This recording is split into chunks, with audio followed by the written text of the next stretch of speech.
ડભોઈમાં ગાય અને આખલાએ 7 માસના બાળક અને 2 યુવતીઓને અડફેટમાં લેતા ઇજાગ્રસ્તોના પરિવારો દ્વારા ડભોઈ પોલીસમાં પશુ માલિક અને નગરપાલિકા વિરુદ્ધ અરજી દાખલ કરી હોવાનું સામે આવ્યું છે।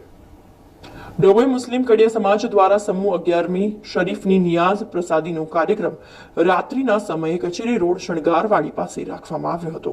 નિયાઝ પ્રસાદી જમ્યા બાદ ઘરે જઈ રહેલ 2 યુવતીઓ અને 7 માસના બાળકને આખલા અને ગાય અડફેટમાં લેતા ઇજાગ્રસ્તોને સારવાર અર્થે હોસ્પિટલમાં ખસેડવામાં આવ્યા હતા।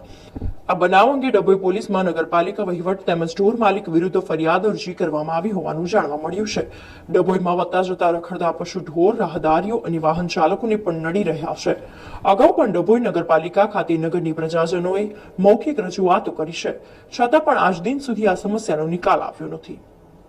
નગરપાલિકાની પરમિશન સાથે, કલેક્ટર ઓફિસની પરમિશન, પોલીસ સ્ટેશનની પરમિશન સાથે ગાયોને સાચવવાનું આ બધું કામગીરી નગરપાલિકાને હોય, એ છતાં કોઈ નગરપાલિકાના આદમી મિલેલા નહીં।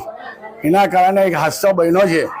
કરિયાવર જમાત જમવા બેઠા હતા ને એનામાં એક આંખલો ને 2 ગાય દોડી આવી, એનામાં 3 જણની ઈજા થયેલી છે।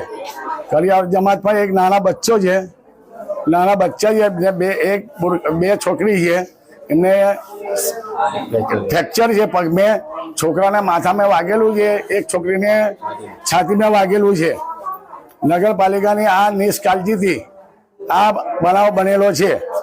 સમાચારોના સતત અપડેટ માટે TNN ન્યૂઝને YouTube પર સબસ્ક્રાઇબ કરી બેલ આઇકોન પ્રેસ કરો અને અમારી સાથે જોડાયેલા રહો Facebook, Instagram અને Twitter ઉપર।